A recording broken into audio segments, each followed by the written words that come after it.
Energy drinks, the hidden danger. Cokes or thumbs up తాగినట్టు అనుకుంటున్నామా? No. Energy drinks can be extremely dangerous if taken over a long period or in high doses.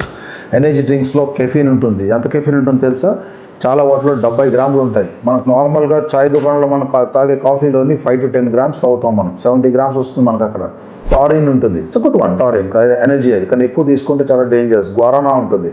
And they are highly sweet and ఒక క్యాన్లోని almost 13 to 14 grams of sugar ఉంటుంది. ఒక కాఫీలో మనం వేసుకునే 3 to 4 grams వేసుకుంటాం అంతే. అంటే high level of sugar sweetness, high level of caffeine and taurine, guarana వీటన్నిటితో ప్లస్ ఆర్టిఫిషియల్ ఏజెంట్స్ ఇవన్నీ కలిపి can cause a lot of dehydration. They force the kidneys to work. Kidneys అయితే ఎక్కువ పని చేపిస్తాయి, ఎక్కువ యూరిన్ తోపిస్తాయి. ఎస్పెషలీ జనాలు ఎవరికి కిడ్నీ డ్యామేజ్ ఆల్రెడీ ఉందో వాళ్ళు తీసుకుంటే దీన్ని ఎక్కువగా వాళ్ళకి ఇంకా డ్యామేజ్ అయ్యే అవకాశాలు ఉంటాయి. And especially because of very high amount of sugar వల్ల వాళ్ళ కిడ్నీ స్టోన్స్ అయ్యే అవకాశాలు చాలా ఎక్కువ ఉంటాయి. And lastly high amount of caffeine ఎంత ఉందంటే మనం 4-5 రోజులకు అంత కాఫీ తాగా ఒక క్యాన్లో అంత కాఫీ వచ్చేస్తుంది మనకి. అంత తీసుకుంటే high blood pressure and heart beating చాలా ఫాస్ట్ పెరిగిపోతుంది.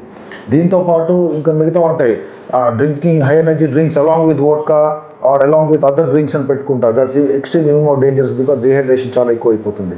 So my friends, energy drinks మీరు అనుకున్నంత అంత ఇన్నోకస్ ఏం కాదు, అంత ఇన్నోసెంట్ కూడా కాదు. అవి వన్స్ ఇన్ అవైల్ తీసుకుంటే ఏది ప్రాబ్లం కాదు. కానీ రెగ్యులర్ బేసిస్ ఆర్ చాలా ఎక్కువ తీసుకున్నా కూడా, ఎస్పెషలీ ఎక్కువగా నేను జిమ్ చేశాను, అథ్లెట్ చేశాను, నేను బాగా రన్ చేసుకున్నాను, అలిసిపోయాను, నేను ఎనర్జీ తీసుకోవడం is the worst thing that you can do. ఆ టైంలో just water, tender coconut water, మజ్జిగ తాగినా పర్లేదు, కానీ definitely not energy drink at that particular time. So be very careful, because if you take care of your kidneys will always take care of you.